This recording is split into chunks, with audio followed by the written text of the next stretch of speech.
attributes from your perspective that helped you as the parent of a child with aniridia, and that maybe helped me as a person with aniridia? And what are some of the lessons that you learned in being a parent? Okay, all right. Well, again, these are things that worked for us. And first of all, I would say if you are a young mother with a baby and your child has been diagnosed with aniridia, take good care of yourself first. Find friends, your faith, your family. Find some resources to take care of yourself, because you take care of your baby if you can't take care of yourself.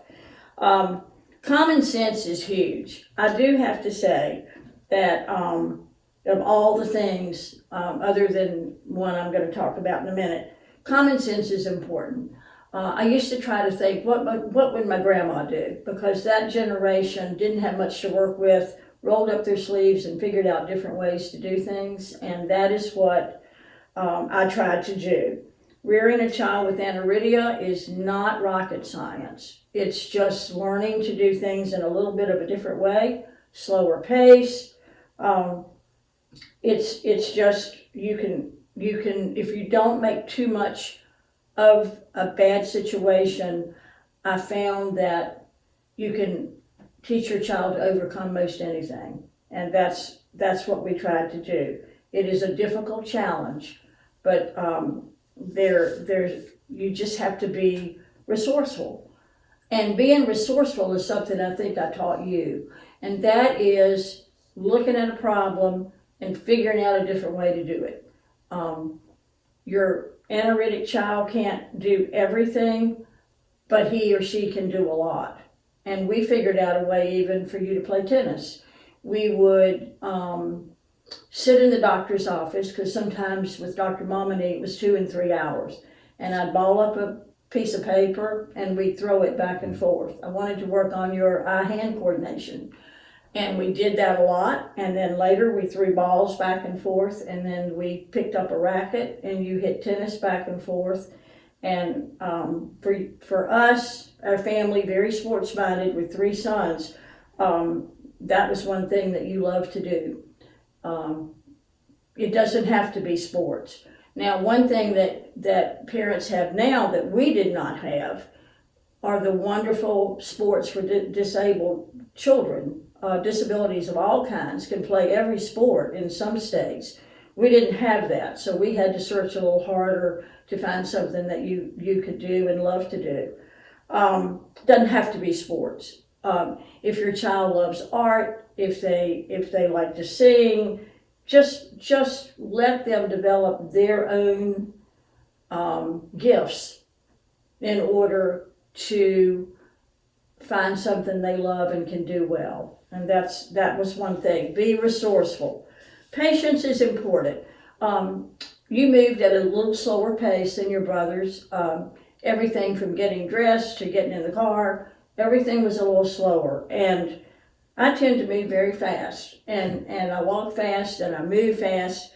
And this was very good for me, because I began to sort of slow down, smell the roses. I found joy in things like sunsets and just taking time to appreciate things around me. I think in some ways it can be a wonderful, wonderful thing for a person to make that change in their life.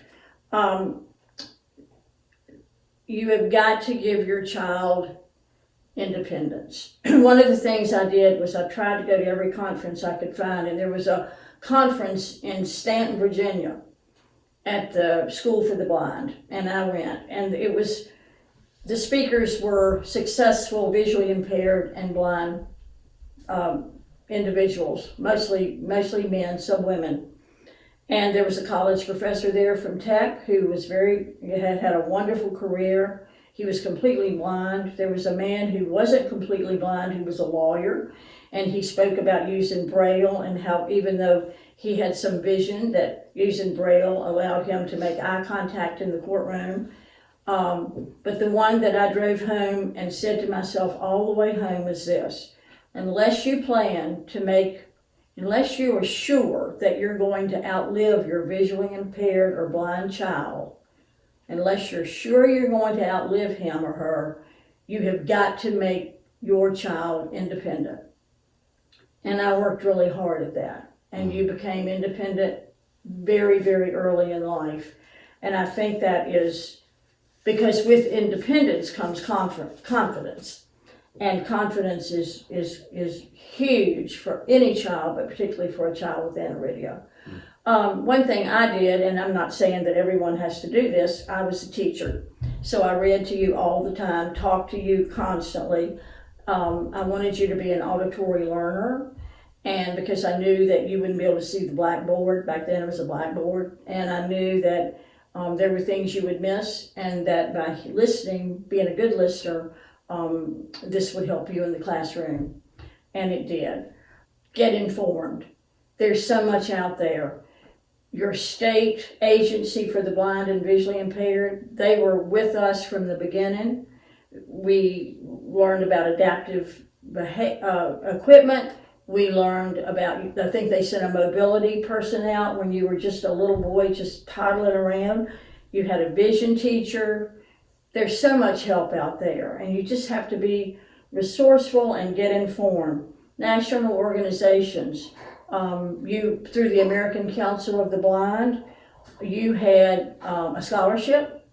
You were able to go to a conference in Florida. You worked on Capitol Hill one summer with an internship, and all of that's out there. But you can't just sit back and think it's going to come to you. You have to.